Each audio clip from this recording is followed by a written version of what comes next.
Hi everyone, welcome back to another edition of Movies That Move We. Today we're going to be talking about the Blaxploitation film Cotton Comes to Harlem. This film is about two Harlem detectives, Coffin Ed Johnson and Gravedigger Jones. They're chasing down a con man, Reverend Deke O'Malley, who is duping people into investing in a Back to Africa movement. Now, where does the title come in? Good question. Cotton isn't a person. Cotton is actually cotton. A bale of cotton goes missing. Why is this significant? Because all of the money that people have been donating is in that bale. And once people find out that that's what's going on, everybody starts looking for this bale of cotton. So, who do we have as the cast? Godfrey Cambridge, comedian, popular for socially conscious comedy at the time.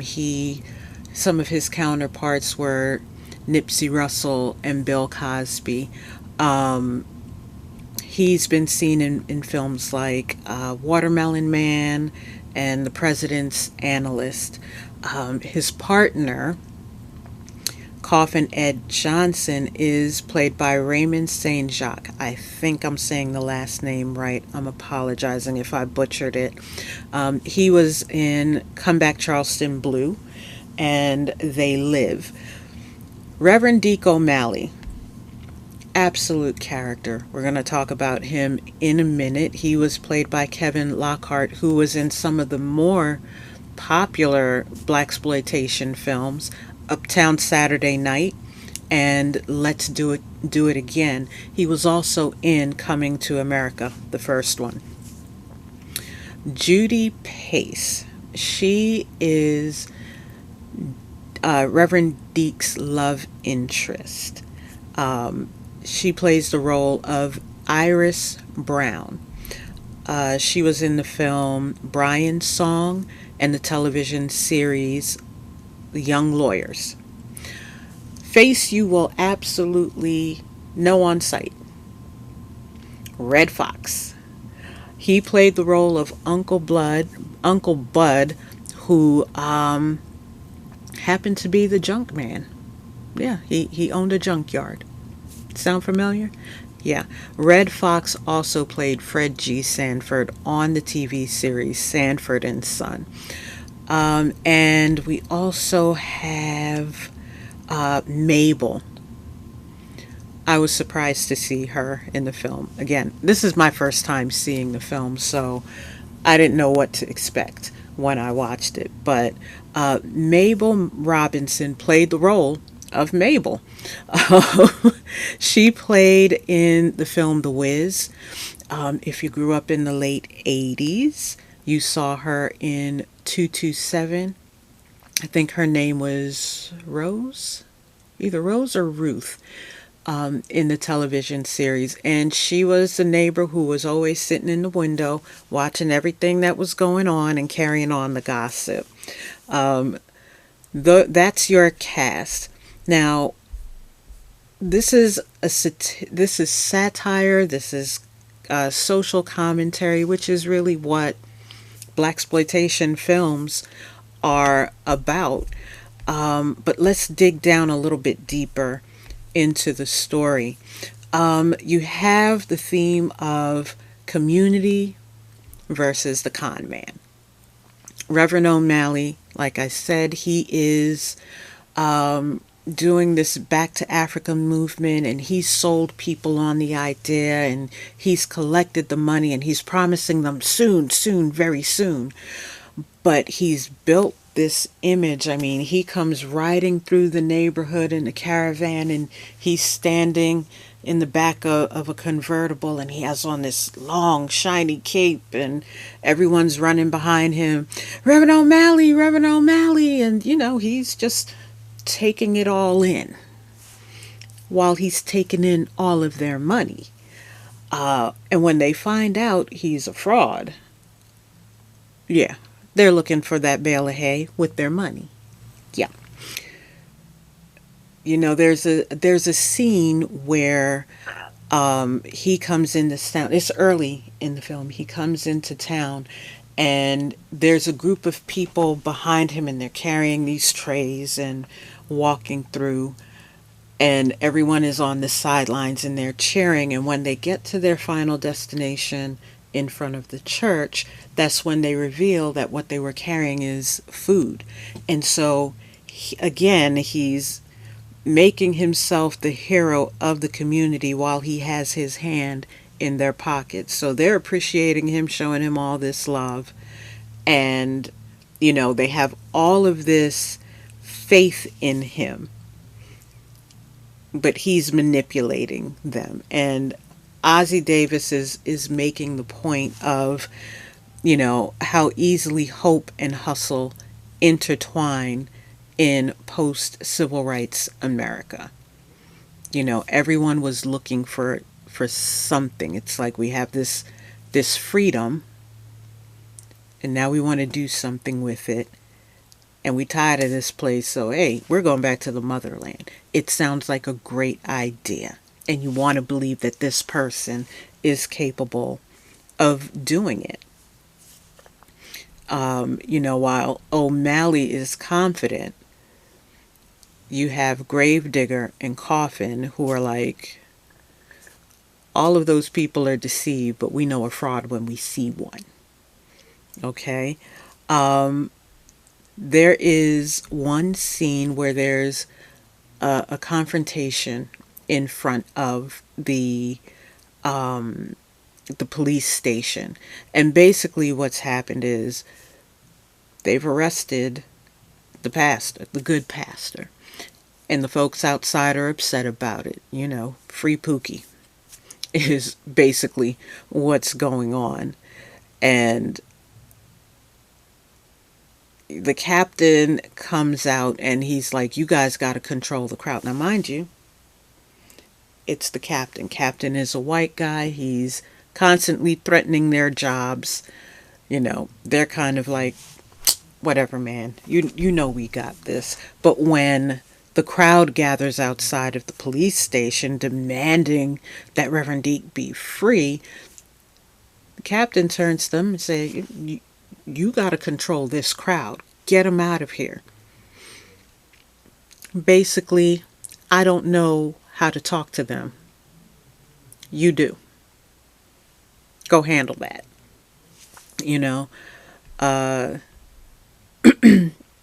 And the interaction that happens, the captain says, you two are lucky you're still on the force.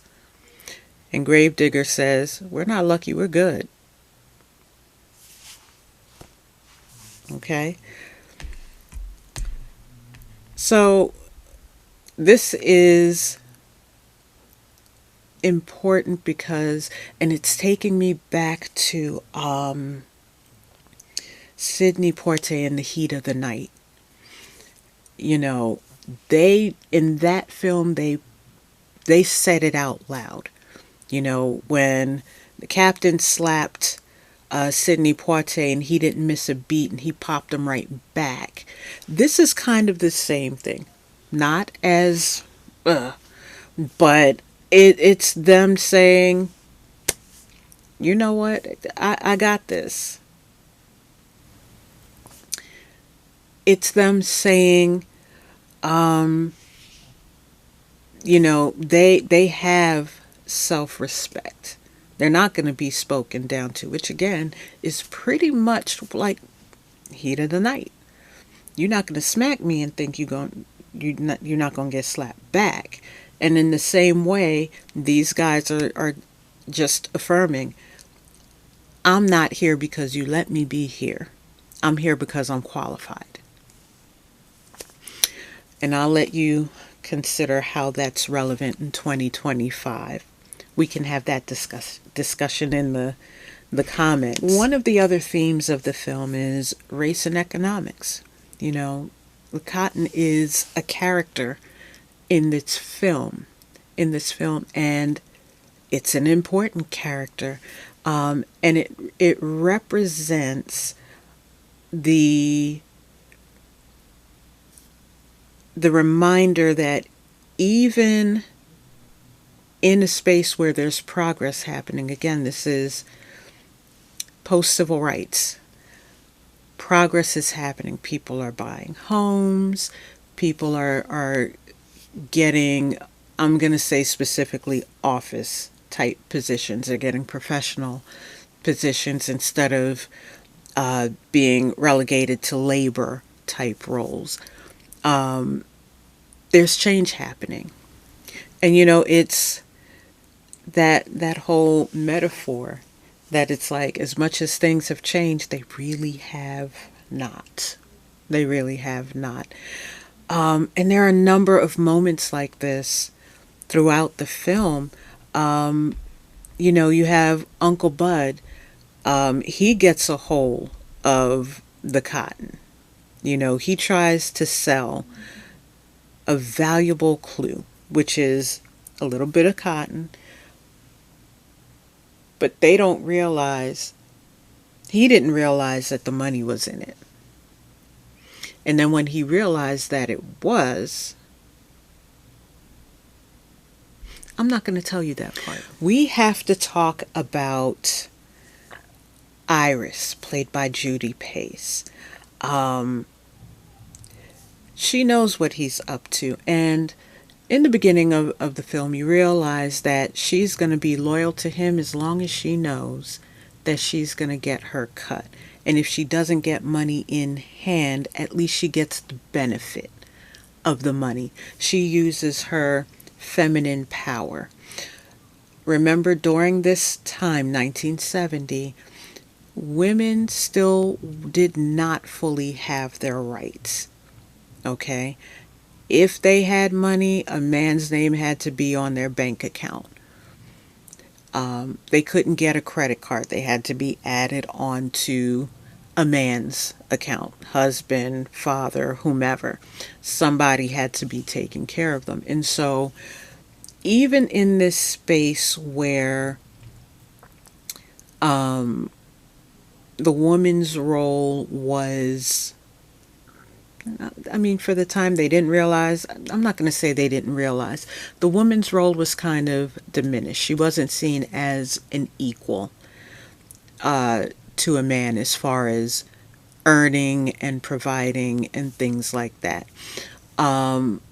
She used her power, while he was manipulating Deke O'Malley was manipulating the community. She was manipulating him and waiting for her opportunity.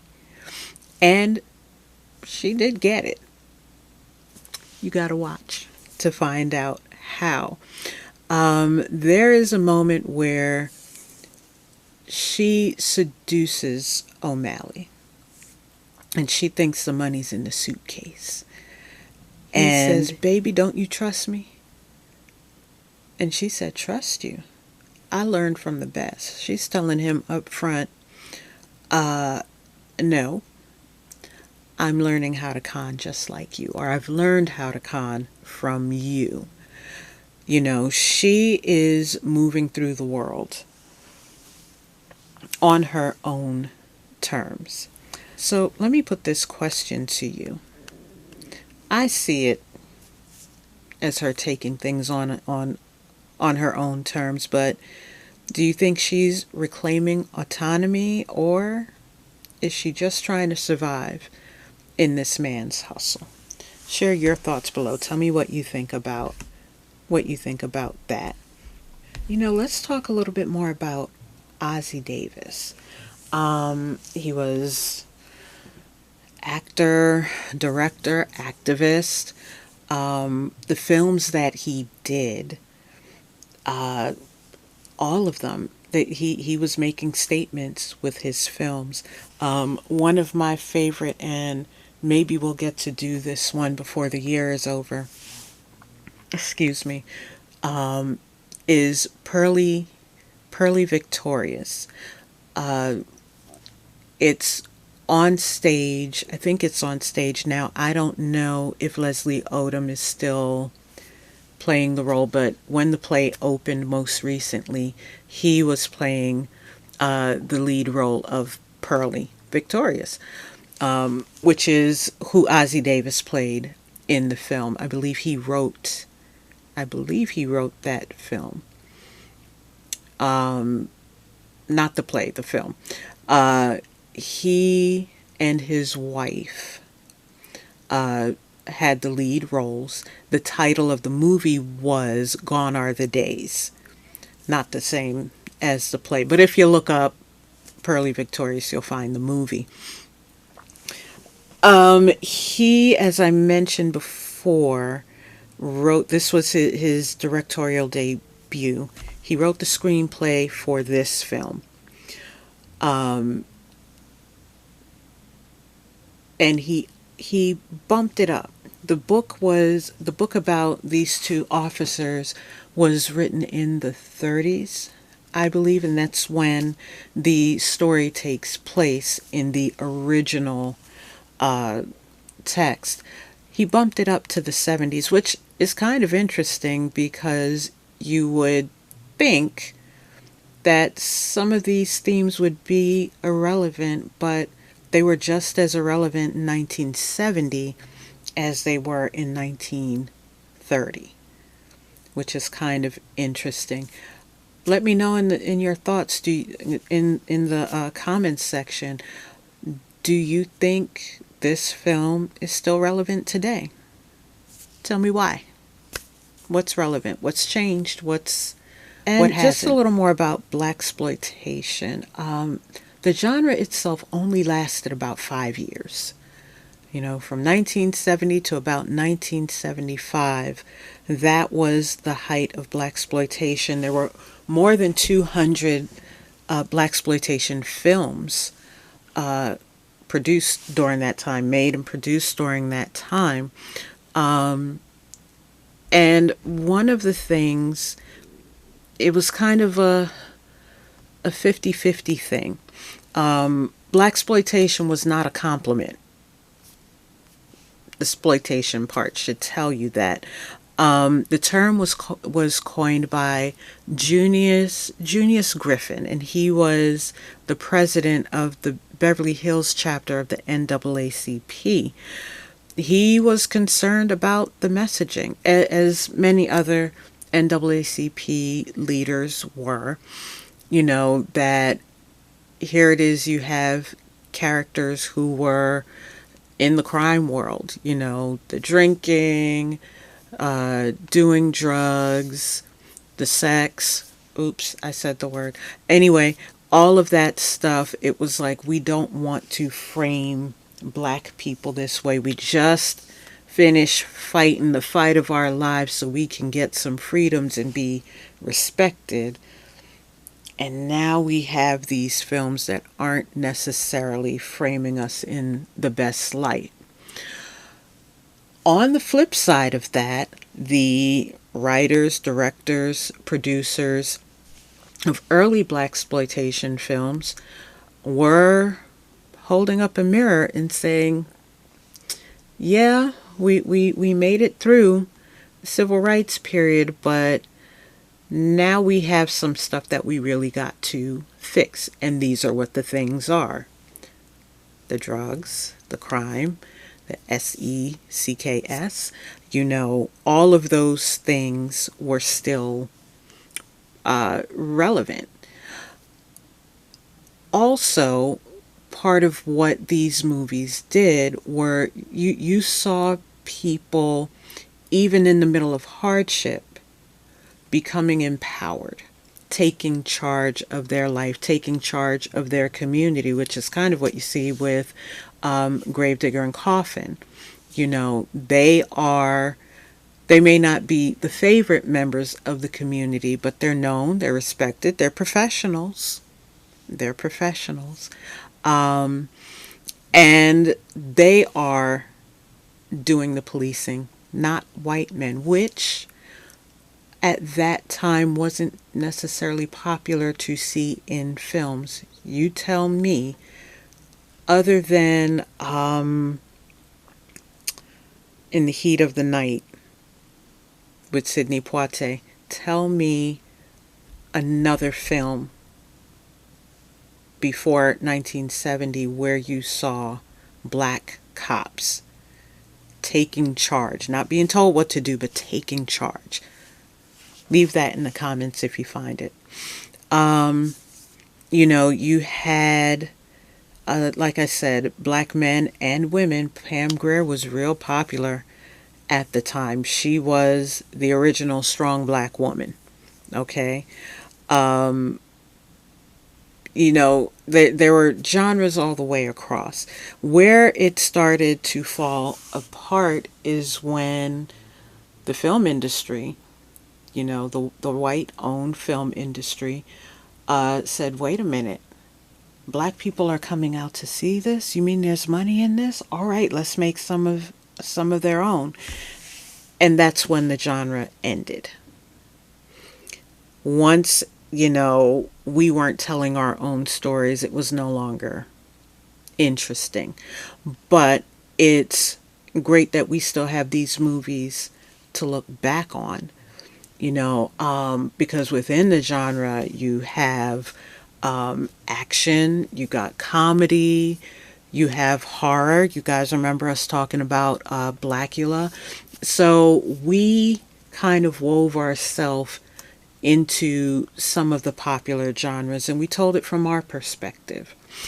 We're not in a blaxploitation era now. I think our stories are more nuanced, but I can see where we are still telling the story of empowering ourselves, if that makes sense. So in that way, I think this film, I think blaxploitation in general, I think it's still relevant for today. That's all I have for now. But again, share your thoughts in the comments. Don't forget to like, share, and follow on YouTube. On Facebook, you can find us at Movies That Move We. That's the name of our page. On YouTube, the playlist is called Movies That Move We, and you can go back and watch everything that we've done, gosh, almost since 2019.